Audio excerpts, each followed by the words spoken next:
नमस्कार, मैं हूं अंजना ओम कश्यप और ब्लैक एंड व्हाइट में आपका स्वागत है। नमस्कार, मैं हूं अंजना 2.0 और मेरी तरफ से भी खबरों के इस विश्लेषण में आपका स्वागत है। आज सबसे पहले हम इजराइल और ईरान के बीच चल रही जंग का विश्लेषण करेंगे, जो अब विकराल रूप ले चुकी है। अब दोनों ही देश एक दूसरे पर जबरदस्त बमबारी कर रहे हैं। इजराइल ने दावा किया है कि उसने ईरान के न्यूक्लियर ठिकानों और सैन्य ठिकानों पर हमले किए हैं। इजराइल के रक्षा मंत्री ने पहली बार सार्वजनिक रूप से ईरान के सर्वोच्च नेता अयतुल्ला खामेनेई को खत्म करने की धमकी दे दी है। दूसरी तरफ ईरान भी इजराइल पर जोरदार पलटवार कर रहा है। उसने तेल अवीव में सेना का कमांड सेंटर उड़ा दिया। अब धीरे धीरे संकेत मिल रहा है कि ईरान और इजराइल की यह जंग सिर्फ दो देशों तक ही सीमित नहीं रहने वाली है। अनुमान यह लगाया जा रहा है कि किसी भी वक्त इस जंग में अब अमेरिका की एंट्री हो सकती है। आज की रात बहुत भारी हो सकती है। अगर ईरान ने अपने हमलों से इजराइल को बहुत ज्यादा नुकसान पहुंचाया और परमाणु बम बनाने की कोशिशें बंद नहीं की, तो अमेरिका जंग में उतर सकता है। दूसरी तरफ रूस के राष्ट्रपति व्लादिमीर पुतिन और चीन के राष्ट्रपति शी जिनपिंग ने ईरान पर इजराइल के हमलों का विरोध कर दिया है। यानी वो खुलकर, पुतिन और शी जिनपिंग खुलकर इस वक्त ईरान के साथ खड़े हैं। और पुतिन ने अमेरिका को चेतावनी दी है, सख्त चेतावनी, कि वो इस लड़ाई से दूर रहे। इसके बाद हम आपको पाकिस्तान की बिकाऊ फितरत और धोखा देने की आदत के बारे में बताएंगे। पाकिस्तान वो देश है जो किसी का सगा नहीं हो सकता, फिर चाहे वो उसके मुस्लिम बिरादर या उसकी कौम ही क्यों ना हो। इस बार पाकिस्तान ने चंद डॉलर के लिए मुस्लिम भाईचारे को भुलाकर ईरान को धोखा दे दिया है। अभी तक जो पाकिस्तान चीन का शागिर्द माना जाता था, वो अब चंद डॉलर्स के लिए अमेरिका के आगे पीछे घूम रहा है। जो कल तक इजराइल को परमाणु हथियारों की धमकी दे रहा था, वो अब ईरान की पीठ में छुरा घोंप रहा है। एक तरफ पाकिस्तान में इजराइल और अमेरिका के खिलाफ रैलियां निकाली जा रही हैं, दूसरी तरफ पाकिस्तान का आर्मी चीफ अमेरिका में दावत उड़ा रहा है और बदले में ईरान पर हमला करने के लिए अपने बेस इस्तेमाल करने का वादा तक कर चुका है। और अब मेरी एआई वर्जन, आप बताइए आपके पास कौन सी खबर है? अंजना, आज मैं कनाडा की खुफिया एजेंसी की उस रिपोर्ट के बारे में बताऊंगी जिसमें पहली बार खालिस्तानी संगठनों को भारत और कनाडा दोनों के लिए खतरा माना गया है। इस रिपोर्ट में खालिस्तानी संगठनों को कनाडा ने आधिकारिक तौर पर कट्टरपंथी और उग्रवादी संगठन माना है। इस खुफिया रिपोर्ट में कहा गया है कि खालिस्तानी कट्टरपंथी संगठन पैसा जुटाने, षड्यंत्र रचने और भारत में हिंसा भड़काने के लिए कनाडा की जमीन का इस्तेमाल कर रहे हैं। अब देखिए, इजराइल और ईरान के बीच युद्ध भयंकर हो गया है। अब दोनों देश खुलकर युद्ध का ऐलान करके मैदान में उतर चुके हैं। दोनों ही देश एक दूसरे पर जबरदस्त बमबारी कर रहे हैं। कल पूरे दिन ईरान ने इजराइल के शहरों पर मिसाइल हमले किए और इजराइल ने ईरान के न्यूक्लियर ठिकानों पर बमबारी कर दी। इजरायली सेना ने ईरान के अरक, बुशर, इस्फहान, करज, शिराज, मशहद, करमनशाह, तेहरान, कराज और नातांज में मिसाइलें हमले किए हैं। आईडीएफ के मुताबिक इन ठिकानों पर ईरान के परमाणु बम और अन्य हथियार मौजूद थे। आईडीएफ का देखिए, ये जो इजराइल की सेना है, आईडीएफ का कहना है, इजरायली डिफेंस फोर्स का, कि उन्होंने इन ठिकानों को इसलिए टारगेट किया क्योंकि यहां पर ballistic missiles, air defence systems और रडार्स का प्रोडक्शन होता था। इजरायली सेना ने यह भी साफ किया कि उनके हमले ईरान के सैन्य ठिकानों पर किए गए हैं। इजराइल का दावा है कि उसने ईरान के जितने भी जो मिलिट्री ठिकाने हैं, मिलिट्री ठिकानों को तबाह कर दिया है। उसने अपने हमलों में जुड़े वीडियोस भी जारी किए। इजराइल ने करमनशाह में ईरान के एक सैन्य बेस पर हमला करके 5 अटैक हेलीकॉप्टर्स को तबाह कर दिया।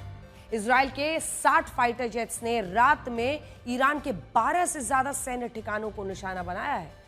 इजराइल ने ईरान की एक समझ लीजिए कि महत्वपूर्ण न्यूक्लियर फैसिलिटी अरक पर हमला किया। ये ईरान का एक इनएक्टिव न्यूक्लियर रिएक्टर प्लांट था। इजरायली सेना का कहना है कि ईरान इसको दोबारा एक्टिव करके परमाणु बम बनाने की कोशिश कर रहा था। इस रिएक्टर को दोबारा चालू करके ईरान इसके जरिए परमाणु बम बनाने के लिए जो प्लूटोनियम है, जरूरी प्लूटोनियम, वो इकट्ठा कर रहा था। अब तस्वीरें तो गवाही दे ही देती हैं। इजराइल बार बार अपने बयानों में ईरान के सैन्य ठिकानों पर हमले की बात इसलिए कह रहा है क्योंकि ईरान के हमले इजराइल के रिहायशी इलाकों पर हो रहे हैं।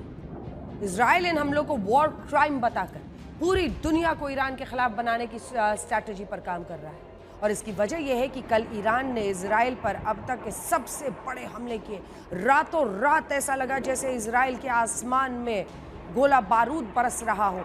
इजराइल को काफी नुकसान पहुंचा है। और आज सबसे बड़ी बात यही है कि ना इजराइल ना अमेरिका ईरान को हल्के में ले सकते हैं, क्योंकि आज अगर इजराइल में एक अस्पताल को उड़ाने में कामयाब हो रहा है ईरान, तो ये बड़े संकेत हैं उसकी ताकत के।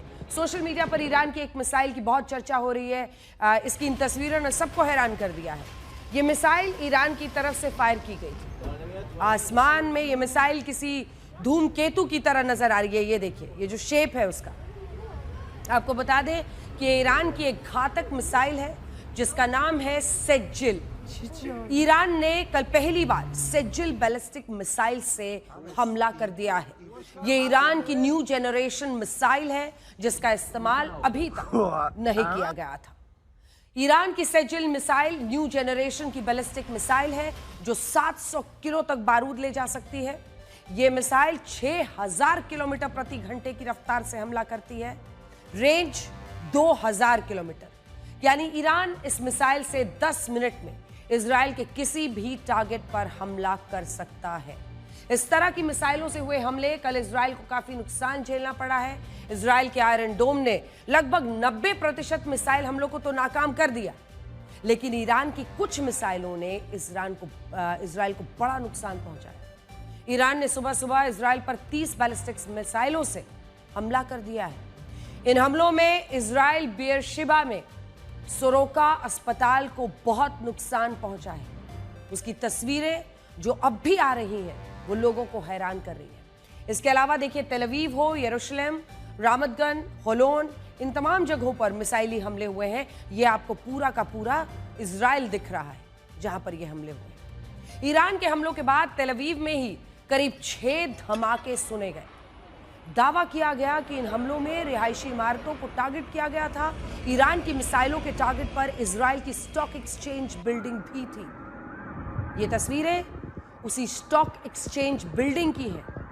इसकी तबाही देखकर आप समझ सकते हैं कि हमला कितना भयानक रहा होगा। इजराइल के बेयरशेबा, जहां के एक अस्पताल पर हमला हुआ है जिसमें करीब 30 लोग घायल हो गए हैं। इस हमले को इजराइल ने वॉर क्राइम बताया। इजराइल ने ईरान पर आम नागरिकों को टारगेट करने का आरोप लगाया। इजराइल का कहना है कि ईरान ने अस्पताल पर हमला करके युद्ध अपराध किया है और इसके लिए उसे सजा मिलनी चाहिए। अस्पताल पर हुए हमले की ये तस्वीरें बहुत डरावनी है। इस हमले के बाद पूरे अस्पताल में कहीं पर आग के शोले, कहीं पर भगदड़। तो ये दृढ़ संकल्प दिखाता है इजराइल का। जिस अंदाज में बात आपने सुनी, अभी तक तो ये जंग सिर्फ 2 देशों के बीच चल रही है, लेकिन जिस मुद्दे को लेकर इजराइल युद्ध लड़ रहा है उस पर अमेरिका भी उसके साथ है। ये दोनों देश किसी भी सूरत में ईरान को परमाणु बम नहीं बनाने देना चाहते हैं। वो नहीं चाहते हैं कि मिडिल ईस्ट का एक देश परमाणु हथियार से संपन्न देश बन जाए, क्योंकि देखिए, अभी तक इस्लामिक देशों में अगर आप देखेंगे, मुस्लिम देशों में सिर्फ पाकिस्तान है जो न्यूक्लियर पावर संपन्न देश है। ऐसे में कोई नहीं चाहता कि मिडिल ईस्ट में, क्योंकि अभी तक सऊदी अरब हो, कतार हो, जितने वहां कर मुस्लिम देश हैं, यूएई है, इनके पास न्यूक्लियर हथियार नहीं है, लेकिन वहां पर एक होड़ मच जाएगी इसके बाद और ये पूरे मिडिल ईस्ट में जबरदस्त तबाही मचा सकता है। इसीलिए एक्सपर्ट्स ये लगातार कह रहे हैं कि अमेरिका किसी भी समय इस युद्ध में अब घुस सकता है, क्योंकि उसे ईरान के न्यूक्लियर क्षमता को हर हाल में रोकना है। अब इजराइल की मदद करना अमेरिका की मजबूरी भी है। अगर ईरान ने अपने हमलों से इजराइल को बहुत ज्यादा नुकसान पहुंचाया और परमाणु बम बनाने की कोशिशें बंद नहीं की, तो अमेरिका जंग में उतर जाएगा। इजराइल ने अभी तक जितने भी हमले किए हैं वो ज्यादातर ईरान के परमाणु ठिकानों पर ही किए हैं। पूरी लिस्ट देख लीजिए। इसमें भी अभी तक फोर्डो न्यूक्लियर साइट पर हमला करने में वो सफल नहीं हुआ है। ईरान का फोर्डो न्यूक्लियर प्लांट ही अमेरिका और इजराइल की नजर में खटक रहा है। सबसे बड़ा प्लांट यही है। माना जा रहा है कि यहीं पर जल्द से जल्द वो न्यूक्लियर हथियार बनाने की करीब पहुंच चुके थे। इजराइल और अमेरिका के लिए फोर्डो को तबाह करना बड़ा चैलेंज है, जरूरी है, क्योंकि इसे नष्ट किए बगैर ईरान के परमाणु शक्ति को छीनना मुमकिन ही नहीं है। फोर्डो ईरान के कोम प्रोविंस का एक शहर है और यहीं पर न्यूक्लियर प्लांट बनाया गया है। ये इलाका पहाड़ों से चारों तरफ से घिरा हुआ है। न्यूक्लियर प्लांट को सुरक्षा कारणों से जमीन के करीब 300 फीट नीचे बनाया गया है और चूंकि वो छुपा कर भी बनाता है इसलिए वो जमीन के नीचे बनाता है। सुरक्षा कारण है, अगर कभी इजराइल की तरफ से बॉम्बिंग हो जाए, अमेरिका की तरफ से हो जाए तो फिर इसीलिए वो जमीन के नीचे से बना रहा है। तमाम जगहों पर बंकर्स में वो अपने ये न्यूक्लियर प्लांट्स चलाता है। फिलहाल इजराइल के पास ऐसा कोई बॉम्ब नहीं है जो इस न्यूक्लियर बेस को तबाह करे। भौगोलिक स्थिति की वजह से यहां तक पहुंचना आसान नहीं है। फोर्डो न्यूक्लियर प्लांट में हाईटेक सेंट्रीफ्यूज मशीनें हैं जिनकी मदद से परमाणु बम में इस्तेमाल होने वाले यूरेनियम को 60% तक शुद्ध किया जाता है। परमाणु बम बनाने के लिए यूरेनियम को कितना 90% तक शुद्ध बनाना पड़ता है। ऐसा माना जा रहा है कि फोर्डो में ऐसी तकनीक पहुंच चुकी है जिससे यूरेनियम को परमाणु बम बनाने जितना शुद्ध किया जाने लगा है। यानी ईरान बहुत करीब है न्यूक्लियर हथियार बनाने के। इजराइल के पास इस न्यूक्लियर प्लांट से जुड़े जो जानकारियां हैं वो कई वर्ष पुरानी है। इसीलिए अब इजराइल और अमेरिका ये मानकर चल रहे हैं कि ईरान के पास परमाणु बम बनाने जितना शुद्ध यूरेनियम मौजूद है। फोर्डो न्यूक्लियर प्लांट पर हमला करना अकेले इजराइल के बस की बात नहीं है। अगर उसे फाइटर जेट वहां तक पहुंच गए तो भी उनके पास ऐसा कोई बॉम्ब नहीं है जो 300 फीट नीचे जमीन पर पहुंच जाए। इसीलिए इजराइल को अमेरिका की जरूरत है। अमेरिका युद्ध में उतरने से लेकिन जो अन्य देश हैं वो रोक रहे हैं इस वक्त। देखिए कौन कौन सी बातें सबसे बड़ी हैं। पहली है कि इजराइल अपने हमले से फोर्डो न्यूक्लियर प्लांट को नष्ट कर दे। दूसरी, 2 वजहों से रुक सकता है अमेरिका। या तो ईरान खुद ही फोर्डो न्यूक्लियर प्लांट को नष्ट कर दे, कमिटमेंट कर दे। दूसरी, ईरान खुद ही परमाणु बम बनाने से इनकार करते हुए न्यूक्लियर प्लांट बंद करके अमेरिका की बात मान ले। आपको इसकी संभावना दिख रही है? नहीं के बराबर। दोनों ही स्थितियों में फोर्डो न्यूक्लियर प्लांट को बंद ही करना पड़ेगा। तो अगर इजराइल कामयाब नहीं होता, ईरान नहीं मानता, अमेरिका के बाद ईरान के खिलाफ जंग शुरू करने के अलावा कोई रास्ता अमेरिका के पास नहीं बचेगा। अमेरिका फोर्डो न्यूक्लियर प्लांट पर हमला करने में सक्षम है। अमेरिका के पास फोर्डो तक पहुंचने के लिए स्टेल्थ फाइटर जेट और 300 फीट नीचे मौजूद जो पूरी फैसिलिटी है उसको खत्म करने वाले बॉम्ब बॉम्ब्स मौजूद है, जो लगातार हम आपको बता रहे हैं। अमेरिका के पास B-2 स्टेल्थ बॉम्बर जेट है जो उसने किसी अन्य देश को नहीं दिया है। इसकी खासियत यह है, देखिए ये अमेरिका ने अपने पास रखा है। अब यही इसीलिए कहते हैं कि अमेरिका अपनी सुपर स्ट्रेंथ, अपने सुपर पावर की खासियत बना के कुछ ऐसी चीजें रखता है जो वो चाहे कितना भी उसका करीबी हो, चाहे जितने भी पैसे की जरूरत है, वो नहीं बेचता है। अब इस स्टेल्थ जो बंकर बॉम्बर्स है ये उसने अपने पास रखे हैं। इसकी खासियत यह है कि 50,000 फीट की ऊंचाई पर उड़ता है। किसी रडार में ये डिटेक्ट नहीं होता, कोई रडार नहीं पकड़ सकता, सटीक निशाना लगाकर हमला कर सकता है। B-2 स्टेल्थ बॉम्बर जेट की खासियत यह है कि इसकी मदद से 13,600 किलोग्राम का बंकर बस्टर बॉम्ब ये गिरा सकता है। इस बंकर बस्टर बॉम्ब में बहुत दम है। ये फोर्डो न्यूक्लियर फैसिलिटी को जमीन के 300 फीट नीचे तक तबाह कर सकता है। अमेरिका ने इजराइल को भी ना तो B-2 स्टेल्थ बॉम्बर प्लेन दिया और ना ही अपना सबसे ताकतवर बंकर बस्टर बॉम्ब दिया है। इसीलिए इजराइल के लिए फोर्डो को तबाह करना एक बड़ी चुनौती है। इसे नष्ट करने के लिए अमेरिका को ही युद्ध के मैदान में सीधा उतरना पड़ेगा। फिलहाल अमेरिका युद्ध में अपनी भूमिका को लेकर केवल धमकियां दे रहा है। राष्ट्रपति डोनाल्ड ट्रंप लगातार खामेनेई को पीछे हटने, परमाणु बम ना बनाना, सरेंडर करो, पूरी तरह से खत्म करो, ये सब चेतावनियां दे रहे हैं। और ये भी कहने से पीछे नहीं हटे हैं कि अगले हफ्ते ईरान में कुछ बड़ा होगा। अमेरिका की धमकियों से ईरान के सुप्रीम लीडर अली खामेनेई को कोई खास फर्क अभी तक तो पड़ा नहीं है। खामेनेई ने कल टीवी पर लाइव प्रसारण के जरिए अमेरिका को चेतावनी दी थी कि अगर वो हमला करेगा तो गंभीर परिणाम भुगतने पड़ेंगे। उन्होंने ये भी कहा था कि अमेरिका की धमकियों से ईरान झुकने वाला नहीं है। अमेरिका और इजराइल की बात समझ में आ गई कि ईरान को अगर न्यूक्लियर बॉम्ब बनाने से रोकना है तो इसके लिए खामेनेई का तख्ता पलट करना जरूरी है। इजराइल ने तो यहां तक कह दिया है कि ये युद्ध खामेनेई के खात्मे के साथ ही खत्म होगा। खामेनेई का खात्मा या तख्ता पलट 2 ही स्थितियों में हो सकता है। वो है जनता का विद्रोह। अभी तक ईरान से जो तस्वीरें आई हैं उसमें विद्रोह जैसी झलक कोई दिख नहीं रही है, लेकिन इजराइल ने ईरान की जनता को खामेनेई के खिलाफ भड़काना जरूर शुरू कर दिया है। यह खबर बहुत दिलचस्प है और ये इजराइल ही कर सकता है। इजराइल के हैकर्स ने ईरान के टीवी चैनल्स को ही हैक कर लिया है। उस पर महिलाओं के हिजाब, आपको याद होगा बीते दिन हमने आपको खबर दिखाई थी कि इसी ईरान में जहां पर कट्टरपंथी ताकतों ने महिलाओं को अगर वो हिजाब हटाती हैं तो उनकी हत्या तक कर देते हैं, एक पूरा आंदोलन वहां पर चला था इसके खिलाफ। अब इजराइल क्या कर रहा है? क्या वो ईरान पर हमले के बाद की तैयारी अभी से ही कर रहा है? ट्रंप से ही जुड़ी खबर, लेकिन होगी अब पाकिस्तान की एंट्री, क्योंकि पाकिस्तान का तथाकथित field marshal Asim Munir white house में बैठकर अपने मुस्लिम बिरादर मुल्क ईरान का सौदा करके आ गया है। आसिम मुनीर ने ईरान को अमेरिका के हाथों बेच दिया। पाकिस्तान में इसे एक बहुत बड़ी कूटनीतिक जीत माना जा रहा है, लेकिन हकीकत तो यह है कि अमेरिका पर भरोसा करना पाकिस्तान को बहुत भारी पड़ने वाला है। ये कैसे होगा, यही आज हम आपको बताएंगे। असल में पाकिस्तान बहुत बुरी तरह से फंस गया है। देखिए पाकिस्तान ने कैसे अपने दोस्तों को धोखा दिया है। पाकिस्तान को अभी तक चीन के कैंप में माना जाता था। वैसे तो दुनिया कई खेमों में बटी हुई है, लेकिन दो खेमे प्रमुख हैं, पहला अमेरिका, दूसरा चीन, रूस और ईरान का। चीन और रूस के खेमे का पाकिस्तान के एक अहम किरदार था।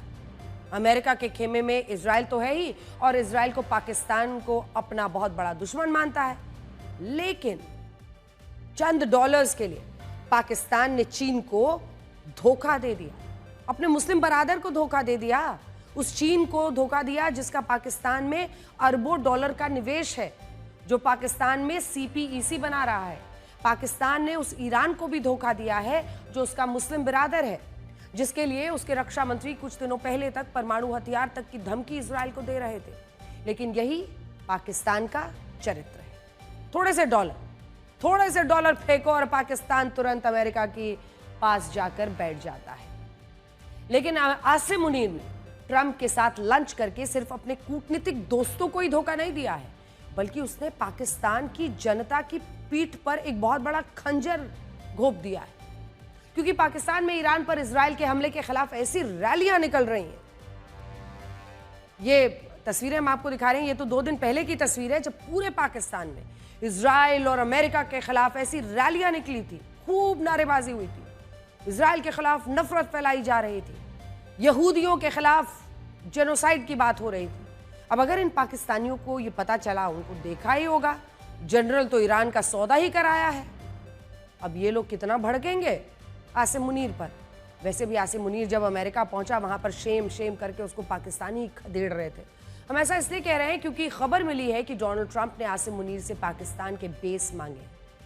सूत्र बता रहे हैं कि ट्रंप ने मुनीर से 2 बेस मांगे, समुंगली और पसनी, ताकि अगर कल को ईरान पर अमेरिका के हमले की नौबत आए तो वो पाकिस्तान के इन मिलिट्री बेसिस का इस्तेमाल अपनी लॉजिस्टिक जरूरतों के लिए कर सके। इन दोनों बेसिस को इसलिए चुना गया है क्योंकि ये ईरान बॉर्डर के बिल्कुल पास है। देखिए दोनों ही इतने पास है, दूरी एक की 650 किलोमीटर है, जो समुंगली की ईरान बॉर्डर है वहां से दूरी है करीब 650 किलोमीटर, और पसनी का जो एयरबेस है वो 309 किलोमीटर दूर। अमेरिका ने पाकिस्तान के ये बेसिस इसलिए मांगे हैं ताकि अगर कल को ईरान पर जमीनी हमले की नौबत आए तो अमेरिका अपने सैनिकों और हथियारों को यहां से मूव करा सके। इसीलिए तो इस मुलाकात के बाद जब डोनाल्ड ट्रंप से रिपोर्टर्स ने सवाल पूछे तो ट्रंप ने कह दिया कि पाकिस्तान ईरान को भी अच्छे से जानता है और इजराइल के साथ भी वो खराब नहीं है। हालांकि ये पूरी तरह से गलत है। इजराइल को तो पाकिस्तान दुश्मन कहता है, और अगर धर्म के आधार पर भी आप देखिए मुस्लिम बिरादरी के देशों की बात, तो वो तो यहूदियों से नफरत करते हैं। पाकिस्तान ने अपने पासपोर्ट पर लिखा है कि इजराइल को छोड़कर पूरी दुनिया में वैलिड है, लेकिन ये ट्रंप है, कुछ भी कह देते हैं। तो सुना आपने डोनाल्ड ट्रंप को। अब डोनाल्ड ट्रंप का ये अंदाज तो खैर जाना जाता है, पाकिस्तान की पोल खोल दी, खास तौर पर मुनीर की, कह रहे हैं कि वो जानते हैं ईरान की कैसे है ईरान। अब ऐसे में समझ लीजिए कि देश वापस लौटने पर क्या हालत होगी। यानी मुनीर और ट्रंप का ये कोई फ्री लंच नहीं था। वैसे भी कहा जाता है there are no free lunches. Munir को अमेरिका ने भंजा लिया, भोजन का भंजा लिया। ट्रंप ने अगर मुनीर को खाना खिलाया तो ट्रंप बदले में मुनीर से बहुत कुछ चाह रहे हैं। ट्रंप चाहते हैं पाकिस्तान युद्ध के समय खुलकर अमेरिका और इजराइल का साथ दे। इसका मतलब समझते हैं आप, ट्रंप पूरी तरह से पाकिस्तान को अपने कैंप में करना चाहते हैं। हर बार पाकिस्तान ने अमेरिका को धोखा ही दिया है, और वैसे भी अमेरिका अपने हितों के लिए पाकिस्तान का इस्तेमाल करता रहा है। ये इतिहास में चौथा मौका होगा जब पाकिस्तानी सेना का चीफ अमेरिका के कैंप में जाकर शामिल होगा। पाकिस्तान के पूर्व सैन्य तानाशाह जनरल अयूब खान के दौर में सबसे पहले पाकिस्तान पूरी तरह से अमेरिका की गोद में था, पक्ष में था। बदले में अमेरिका ने पाकिस्तान को खूब पैसा भी दिया, हथियार भी दिया। फिर जियाउल हक के जमाने में पाकिस्तान ने खुलकर अफगानिस्तान में मुजाहिदीन तैयार करवाए, तालिबान बनाया ताकि वो सोवियत सेनाओं का मुकाबला कर सके। बदले में पाकिस्तानी जनरलों ने अमेरिका से खूब डॉलर कमाए। इसके बाद 9/11 के बाद पाकिस्तान के सामने तीसरी बार मौका आया कि वो अमेरिका का साथ दे।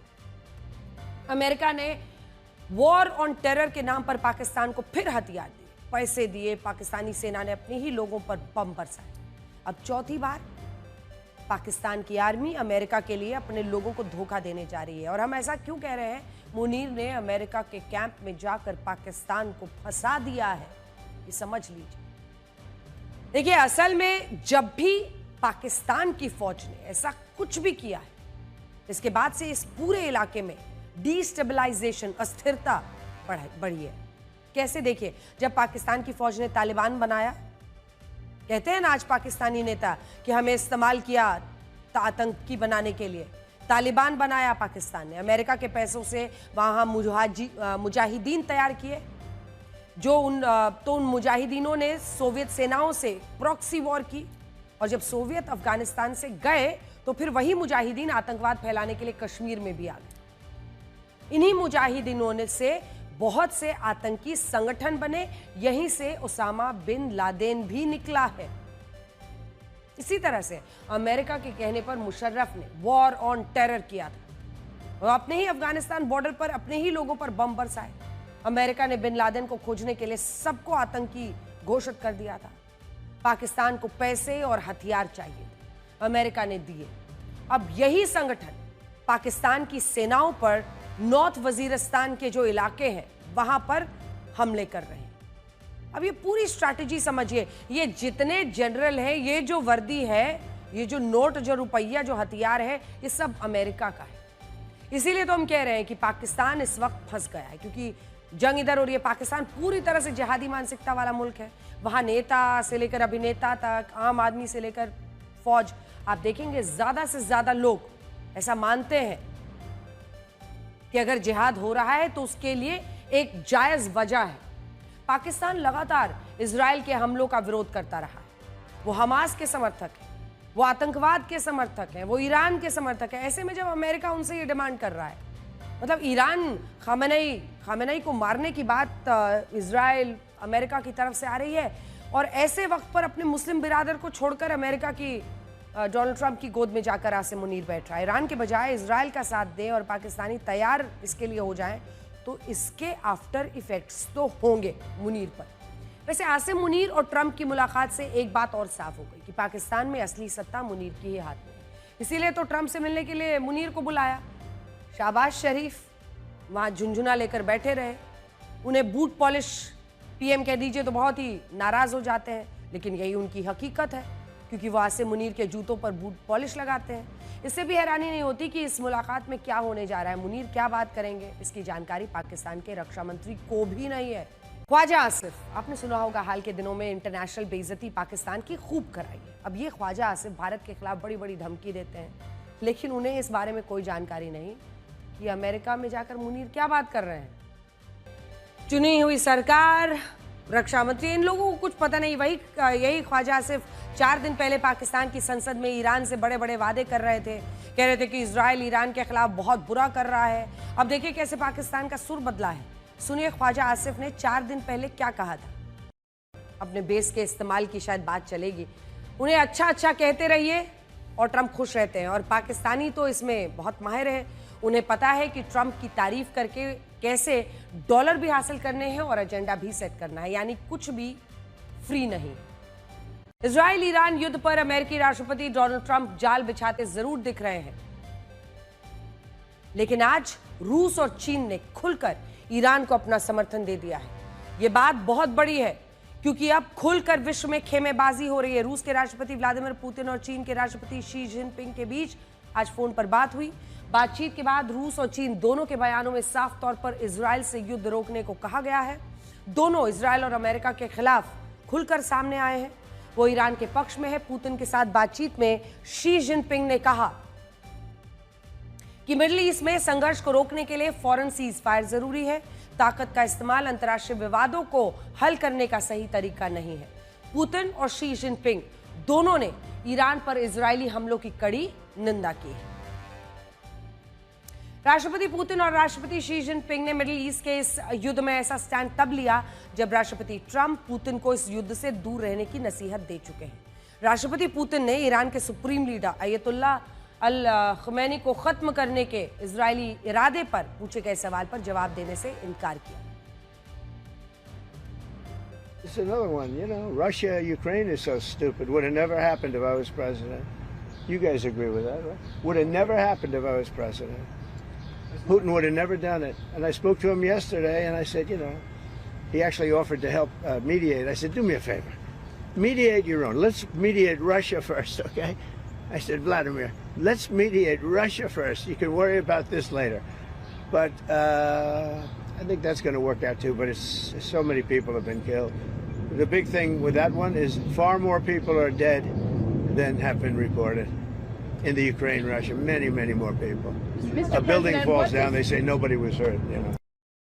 रूस के विदेश मंत्रालय की प्रवक्ता मारिया ज़खारोवा का बयान सीधे सीधे अमेरिका को ललकारता हुआ दिखाई दिया। मारिया ज़खारोवा ने कहा है कि हम वॉशिंगटन को खास तौर पर सैन्य दखल पर आगाह करते हैं कि यह बेहद खतरनाक कदम होगा जिसके अप्रत्याशित नकारात्मक असर होंगे। रूस और चीन के आज के स्टैंड से साफ हो गया है कि इजराइल और ईरान की लड़ाई को लेकर अकेले अमेरिका की ही नहीं चलेगी। इस युद्ध में तुर्की के राष्ट्रपति एर्दोआन जैसे नेता भी इजराइल को चेतावनी देते नजर आ रहे हैं। तो इजराइल के प्रधानमंत्री नेतन्याहू साफ तौर पर राष्ट्रपति ट्रंप की मदद की आस लगाकर बैठे हैं।